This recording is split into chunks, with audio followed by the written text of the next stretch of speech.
మీకు ఒక విషయాన్ని చెప్తానని చెప్పాను. క్రిస్మస్లో క్రిస్మస్ ట్రీ, క్రిస్మస్ చెట్టు అసలు ఎందుకు వచ్చింది, ఎక్కడి నుంచి వచ్చింది, ఎలా వచ్చింది, అసలు చెట్టు ఎట్టాలో వద్దా, ఎట్టకపోతే ప్రమాదమా, ఎడితే ఏమన్నా ప్రమాదమా కదంటే. నిజంగా క్రిస్మస్ అనగానే, క్రిస్మస్ డెకరేషన్ అనగానే మనకు బాగా గుర్తొచ్చేది క్రిస్మస్ ట్రీ గుర్తొస్తుంది. అదే క్రిస్మస్ ట్రీ పెడితేనే క్రిస్మస్ ఆనందం, ఒక రకమైనటువంటి వాతావరణం ఏర్పడుతుంది. కాబట్టి మరి క్రిస్మస్ ట్రీ ఎక్కడి నుంచి వచ్చింది, అసలు బైబిల్లో ఉందా అంటే అసలు బైబిల్ ఏం లేదు. క్రిస్మసే బైబిల్ లేదు. క్రిస్మసే బైబిల్లో లేనప్పుడు క్రిస్మస్ ట్రీ ఎక్కడ వస్తుంది? కాబట్టి క్రిస్మస్ ట్రీ వెనకాల ఉన్నటువంటి అర్థాలని మనం జ్ఞాపకం చేసుకోవడానికి, గుర్తు చేసుకోవడానికి ప్రయత్నం చేద్దాం. 2 కథలు చెబుతారు, 2 పురాణాలు. అంటే ఒక్కొక్క దేశంలో ఒక్కొక్క రకమైనటువంటి సాంప్రదాయాలు ఉన్నాయి. అంటే ఒక్కొక్క దేశంలో క్రిస్మస్ ట్రీ పెడతానికి ఒక్కొక్క సాంప్రదాయం, ఒక్కొక్క పద్ధతి, ఒక్కొక్క ఆచారం పురాణాలుగా చెప్పబడతా ఉన్నాయి. అయితే ఈరోజు నాకు నచ్చినటువంటిది, అంటే ఇది సమంజసంగా ఉన్నాయి అన్నట్టుగా అనిపించినటువంటి 2 స్టోరీస్ మీకు చెప్తాను. మొట్టమొదటి స్టోరీ ఇంచుమించు క్రీస్తు శకం 8వ శతాబ్దంలో జర్మనీ దేశంలో జర్మనీ ప్రజలు థోర్ అనేటువంటి ఒక దేవుడిని ఆరాధించేవారు. ఈ థోర్ అనేటువంటి దేవుడు మెరుపుల దేవుడు. ఈ థోర్ అనే దేవునికి హస్సీ అనేటువంటి ఒక పట్టణంలో ఒక చెట్టును ప్రతిష్ఠించారు. ఎలాగంటే ధనమ్మరి, మనకంతా తెలుసు కదా ధనమ్మరి. ఆ మర్రి చెట్టుని ధనం అనేటువంటి దేవతకి ఇచ్చేసారు. ఇంకా ఆ చెట్టు ఆవిడదే. అలాగే సత్తమ్మ తాడి అంటాం, పేటల్లో కూడా అక్కడక్కడ ఉంటాయి తాడి చెట్లు, ప్రత్యేకిస్తారు. ఇంకా ఆవిడదే, ఇంకా మనకు సంబంధం లేదు. ఆ చెట్టుకి ఆకులు కొట్టుకోకూడదు, దాన్ని ఏం చేయకూడదు, ముంచుకాయలు తీసుకోకూడదు, అసలు ఇంకేమీ చేయకూడదు. ఆ చెట్టు ఆవిడదే. ఆ చెట్ల దగ్గర ఏం చేసేవారంటే పూజలు చేస్తారు. కొన్ని చోట్ల అయితే ఆ తాడి చెట్ల దగ్గర బలులు కూడా ఇస్తారు.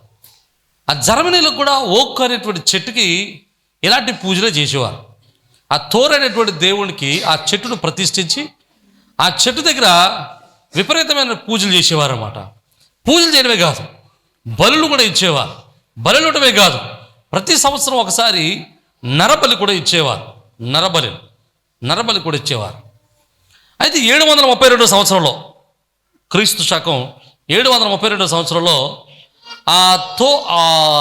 ఓక్ అనేటువంటి చెట్టు దగ్గర థోర్ అనేటువంటి దేవునికి ఒక 12 సంవత్సరాల వయసు ఉన్నటువంటి ఒక కుర్రోడిని నరబలి ఇవ్వడానికి అడావుడు చేస్తూ ఉన్నారు. అంటే డిసెంబర్ నెలలో ఆ ఓక్ అనేటువంటి చెట్టు దగ్గర ఆ యొక్క థోర్ అనేటువంటి దేవునికి నరబలి ఇవ్వడానికి అంతా సిద్ధం చేస్తున్నారు, పూజలు చేస్తున్నారు, డప్పులు వాయిస్తున్నారు, చాలా అడావుడి చేస్తూ ఉన్నారు.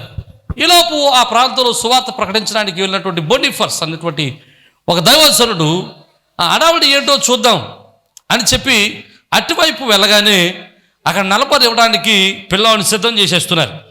వెంటనే చాలా కంగారు పడినటువంటి బోనిఫర్స్ అనేటువంటి దైవజనుడు పరిగెత్తుకుంటూ వెళ్ళి ఆ నరబలిని ఆపి, అసలు నరబలి కోరేవాడు దేవుడే కాదు, బలి కోరేవాడు దేవుడే కాదు, కానీ మన కొరకు బలైపోయిన వాడే దేవుడు. ఇదిగో మన కొరకు బలైపోయిన వాడు యేసుక్రీస్తు ప్రభువుల వారు. ఆయన మన కొరకు పరలోకాన్ని నుంచి భూలోకానికి వచ్చాడు. ఆయన కలువరి శిలువలో రక్తం గారిచాడు, మన కొరకు ప్రాణం పెట్టాడు. ఆయన మన కొరకు బలి అయి మన పాపములన్నీ తీసివేసి మనల్ని పరిశుద్ధపరిచాడు. మరలా మనం బలి ఇవ్వాల్సిన అవసరమో లేదో అని చెప్పి ఆ నరబలి ఇవ్వటం ఆపేశాడు. ఆపేయడమే కాదు, ఆయన ఎంత కోపంగా, ఎంత పెద్ద పని చేశాడంటే అక్కడ ఉన్నటువంటి కత్తి తీసుకుని ఆ చెట్టును కూడా నరికేయటం మొదలెట్టాడు. చెట్టు నరికేస్తుంటే అందరూ గోల పెడతా ఉన్నారు, చాలా ఇబ్బంది పడతా ఉన్నారు.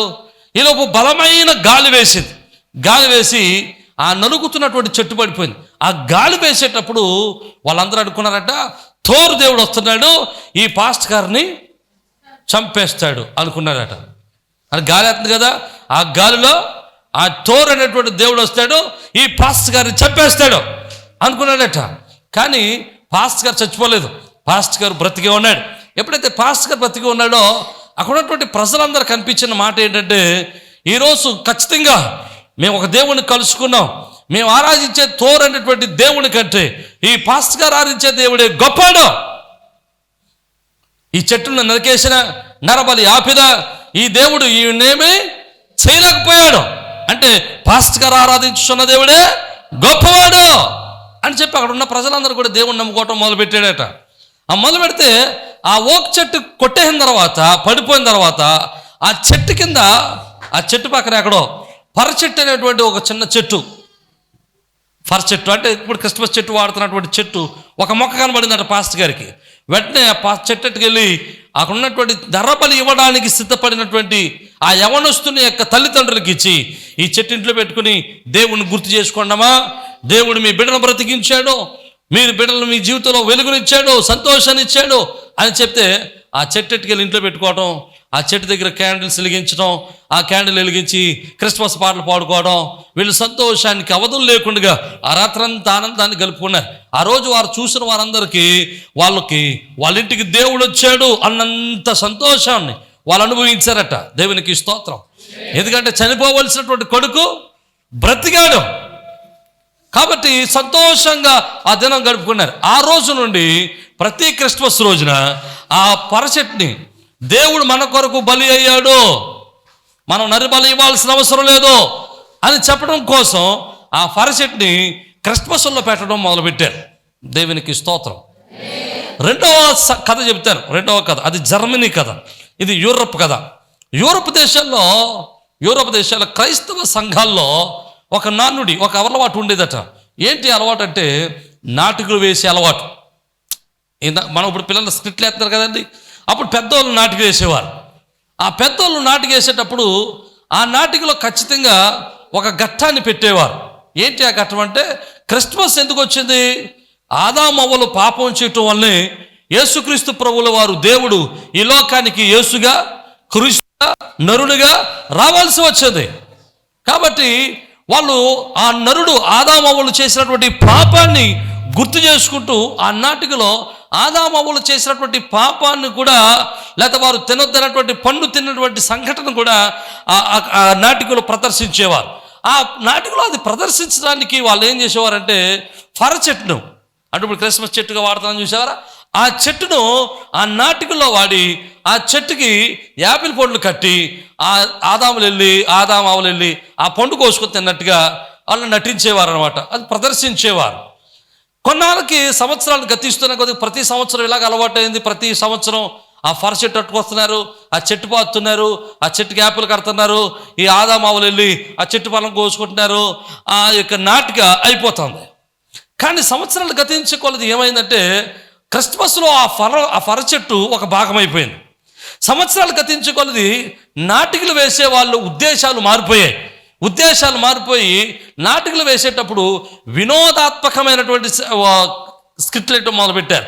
అంటే ఎక్కువగా సందేశాన్ని ఇవ్వటం కంటే ఎక్కువ నవ్వుకోవటానికి, ఎక్కువగా లేకపోతే వినోదాత్మకంగా ఉండడానికి, లేకపోతే ఎక్కువ అలర చేయడానికి అది కారణమైపోయాయి ఆ నాటికను.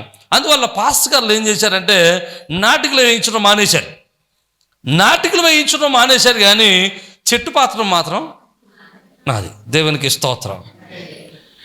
నాటికలు మానేశారు కానీ ఏం మానలేదు, ఆ చెట్టు మాత్రం మానలేదు. ఆ చెట్టు అలాగ డెకరేట్ చేయడం మొదలుపెట్టారు.